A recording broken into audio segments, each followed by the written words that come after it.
Everyone, welcome back to our channel Ruby sisters.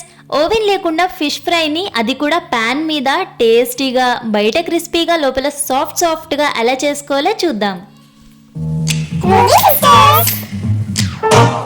ముందుగా ఒక గిన్నె తీసుకుని అందులో ఒక 1/2 టేబుల్ స్పూన్ వరకు సాల్ట్ వేసుకోండి. అంటే మీ రుచికి తగినంత వేసుకోండి. ఆ తర్వాత 1 టేబుల్ స్పూన్ ధనియాల పౌడర్, 1/2 టేబుల్ స్పూన్ వరకు పసుపు, 1.5 టేబుల్ స్పూన్ వరకు కూడా కారం వేస్తున్నానండి. మీరు కారం తక్కువ తింటే 1 టేబుల్ స్పూన్ వరకు వేసుకోండి.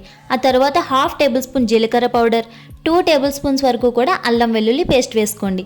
ఇదంతా కూడా మొత్తం కలిసేలాగా స్పైసెస్ అన్నీ కూడా బాగా కలుపుకోండి. మీకు కావాలంటే ఫుడ్ కలర్ యాడ్ చేసుకోండి. నేనైతే స్కిప్ చేసేసాను, ఇంట్లో వరకే చేశాను కాబట్టి. ఈ విధంగా మొత్తం కలిపేసుకున్న తర్వాత ఇప్పుడు ఫిష్ తీసుకోండి. ఫిష్ ఏ రకమైన తీసుకోవచ్చండి. ఈ ప్రాసెస్లో చేస్తే చాలా టేస్ట్ వచ్చేస్తుంది అనమాట.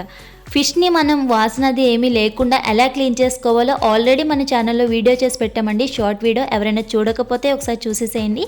ఇప్పుడు మనం కలుపుకున్న స్పైసెస్ అన్నీ కూడా చేపకి పట్టేలాగా బాగా మర్దన చేసుకుంటూ కలుపుకోవాలన్నమాట. ఇలా కలుపుకున్న తరువాత మనం ఒక 1 అవర్ పాటు కూడా మీకు టైం ఉంటే కనుక బయట పెట్టేసేయండి, అలా వదిలేసేయండి. లేదు మీరు తొందరగా చేసుకోవాలంటే ఒక 1/2 అవర్ అయినా సరే ఫ్రిడ్జ్లో స్టోర్ చేసుకుంటే చేపకి మసాలా అనేది బాగా పడుతుంది. లేదు అన్న క్విక్గా కూడా చేసేసుకోవచ్చు. చూసారా అండి, ఇంత సన్నగా మనం షాప్ దగ్గర నుంచి తెచ్చుకునేటప్పుడే కట్ చేపించి తెచ్చుకుంటే ఫిష్ ఫ్రైకి చాలా బాగుంటుందన్నమాట. ఇప్పుడు మనం ప్యాన్ మీద చేస్తున్నాం కాబట్టి స్టవ్ పైన ఒక ప్యాన్ పెట్టేసుకుని 2 టేబుల్ స్పూన్స్ వరకు ఆయిల్ యాడ్ చేసుకుని మనం మ్యారినేట్ చేసి పెట్టుకునే ఫిష్ పీసెస్ కూడా ఒక 2 వరకు ప్యాన్ మీద పెట్టుకోండి. ఇలా పెట్టుకున్న తర్వాత దానిపైన కరివేపాకు యాడ్ చేసుకోండి. మీరు మంట అనేది మీడియం ఫ్లేమ్లో పెట్టుకుని ఫ్రై చేసుకోవాలన్నమాట. కరివేపాకు అనేది మెయిన్ ఇంగ్రీడియంట్ అని చెప్పొచ్చండి. ఫ్రైస్కి కరివేపాకు వేస్తే పీక్స్కి తీసుకెళ్ళిపోతుంది అనమాట టేస్ట్ని.